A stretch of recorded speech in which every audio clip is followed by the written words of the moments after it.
Hi quilters, it is March. That means we're closer to warm weather, we're closer to spring, and we need to pick another project of the month. Before we pick our project of the month for March, I'm going to show you what I accomplished in February.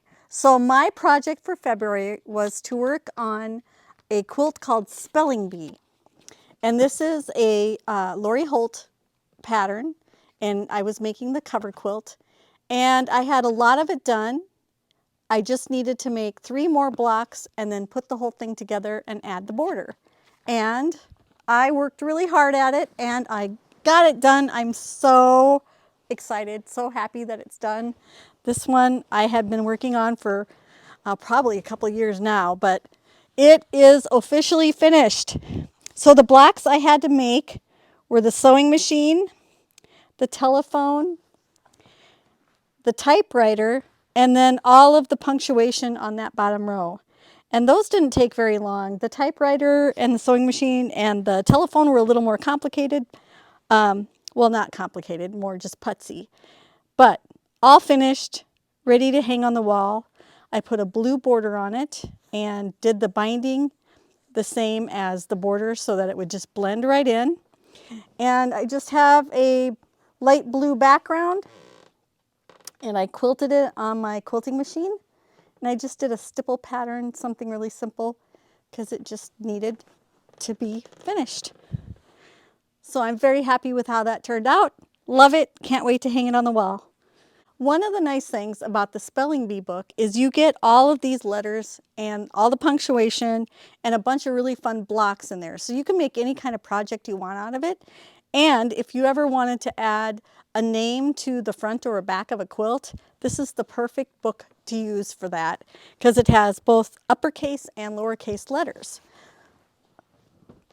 One thing I have done for the shop is I have made a bunch of individual letters. And I use these letters in the front window to say things like all Iowa shop hop or it's party time or Christmas is here or whatever I want to say. I just make the letters, pick them out and make a little sign. We hang them up. We have a clothesline and then we just hang them from little hooks that we have. And then we can string up any kind of letters that we want to say any kind of message we want. So it's another fun way to use the letters in her book. Moving on. I also wanted to give you an update on how I'm working on my Go for More in 24 project. My Go for More project is using this splendid sampler book. So I had wanted to get this quilt finished for a while, so I decided it was going to be my extra project this year. So I looked at what I'd already done. I had 65 of the blocks made. So I figured if I work on 6 or 7 blocks every month, I'll get done probably in July, and then I'll have from August through December to put all of the blocks together. This one is called Mod Bowtie. It's by Krista Hennebury. I hope I'm saying that name right. I might not be.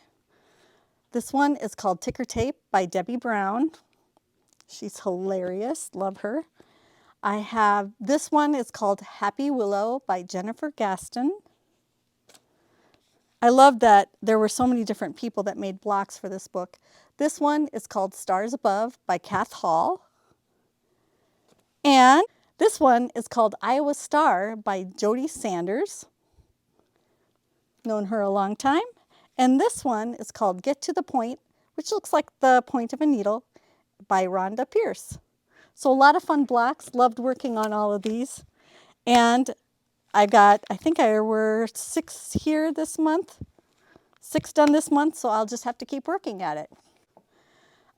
Last month was number 6. In January, we worked on project number 10, which I still don't have done, but I'll keep working at it. And so this month we are going to work on, are you ready for it? Are you ready? I'm kind of nervous about which project I'm going to pick, but project number 2. Okay, now let's see what that means for me. I'm scared to look, really. Oh, well, this one might not be too bad.